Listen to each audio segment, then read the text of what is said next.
बोली फिर हंसा क्यों है? बोली तुम्हारी मूर्खता पर। शिव जी ने तेरे साथ में छल किया है। पहले तो उनको अपनी पत्नी की इच्छा के, रुचि के बिना उन्हें किसी दूसरे को, चाहे पुत्र हो चाहे पौत्र हो, जब वो नहीं चाहती उनके साथ जाना तो जबरदस्ती ले जाना कोई औचित्य है? तेरी राजनीति में ऐसा विधान है? अनुमति तो लेता कि मैंने आपके लिए चैत्य, वाल्मीकि रामायण में शब्द है चैत्य प्रासाद उज्जितम, मैंने बहुत बड़ा संगमरमर का नहीं, मणियों का विषाद प्रासाद निर्माण किया है भगवती तुमको उसमें प्रतिष्ठित करने के लिए।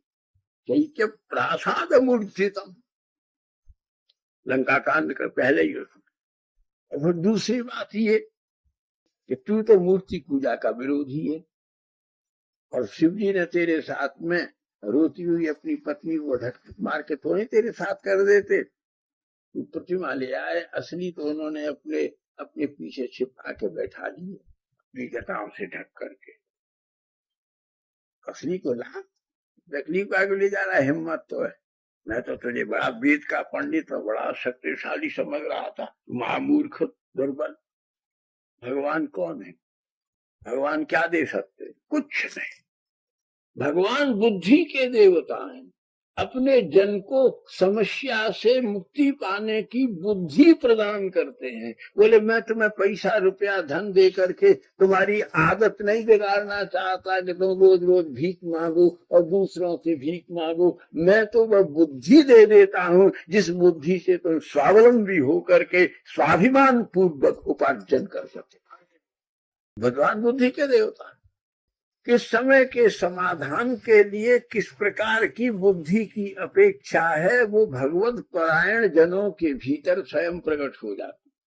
भगवत संकल्प से तुम्हारा सबसे बड़ा संशय आत्मा विनश्यति।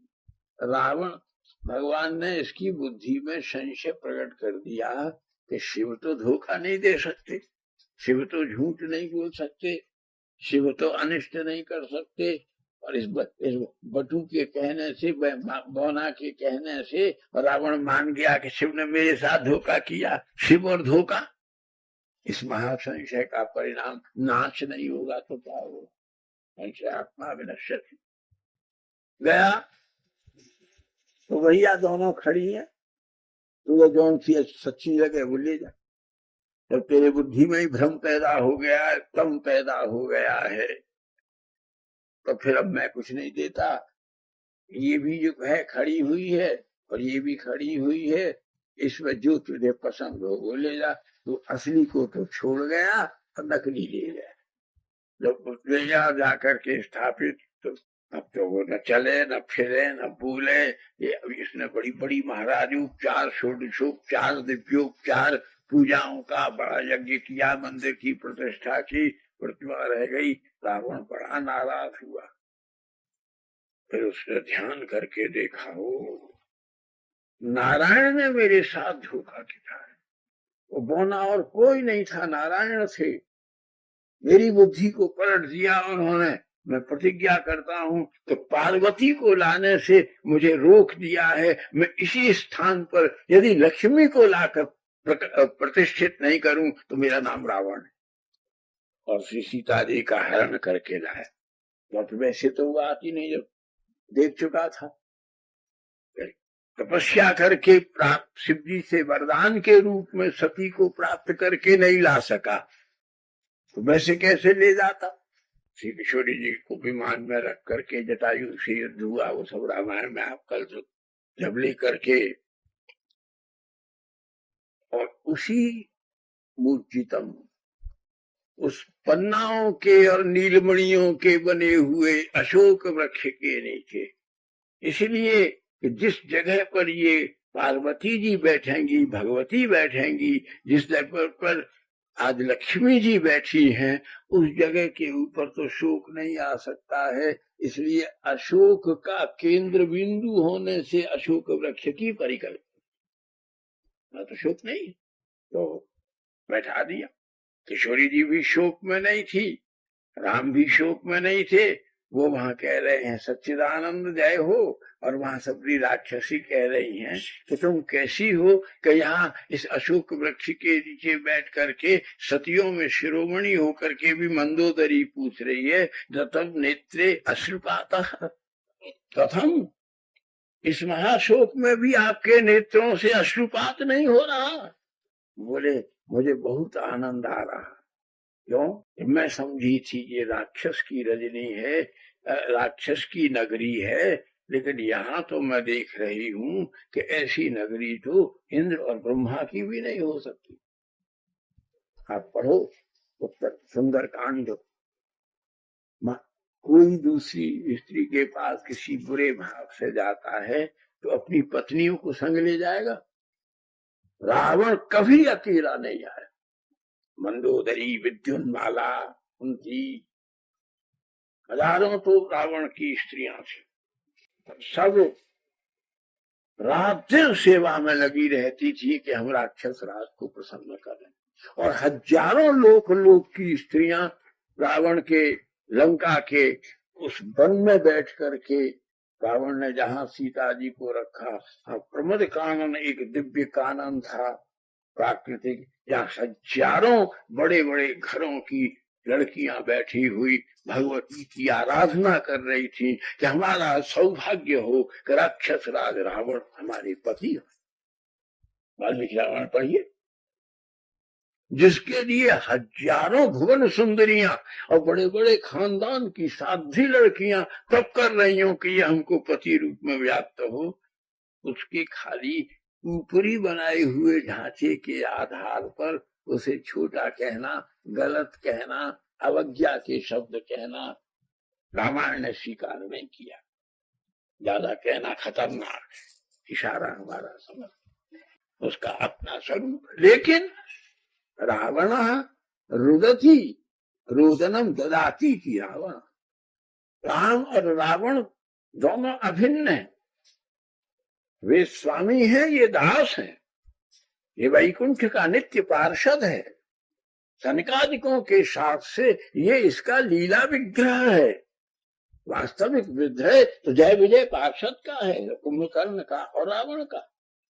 ये सच्चिदानंदमय है, लेकिन लीला ली आवर्तने निवर्तने या सा लीला, जो कुरेद कुरेद करके काल कर्म प्रारब्ध और माया के प्रभावों को जीव में से निकाल दे और निचोड़ निचोड़ करके रघुनाथ को उस दिव्यानंद के अमृत को भीतर प्रविष्ट करा दे, उसका नाम लीला।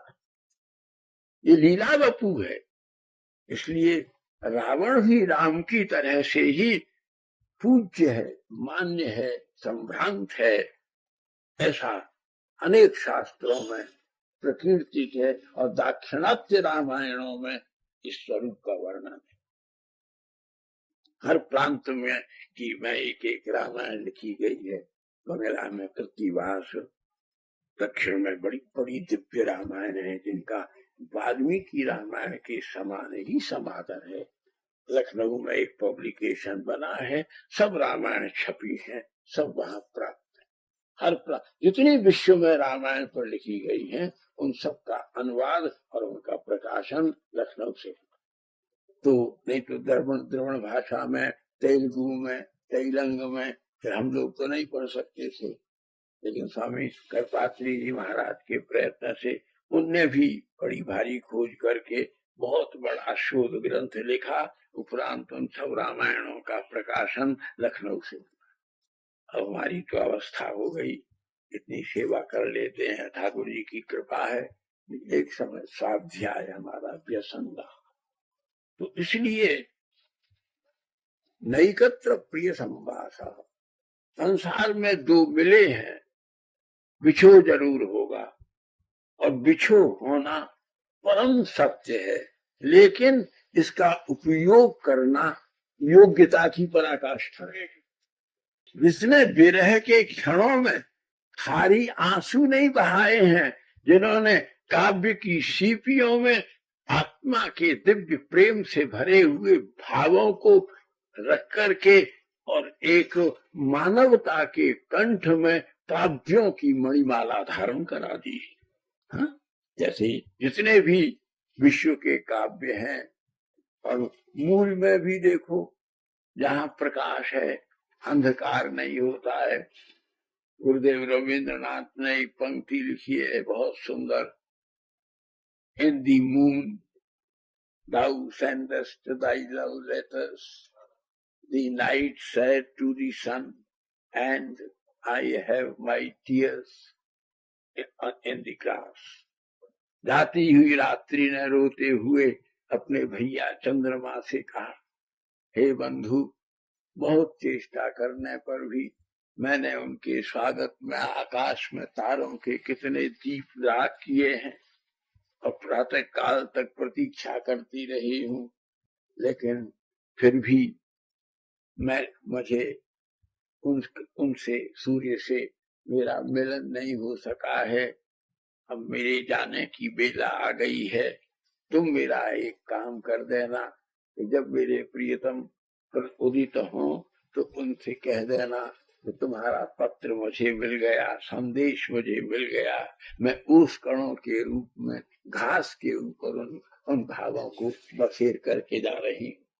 तो इसलिए ये हमारे समय पारिवारिक सत्संग में कि इन कथाओं के द्वारा केवल भगवत शिक्षा, प्रेरणा, चेतना को उज्जवल करने के रूप में श्रद्धा पूर्वक नमन करके ग्रहण करना चाहिए।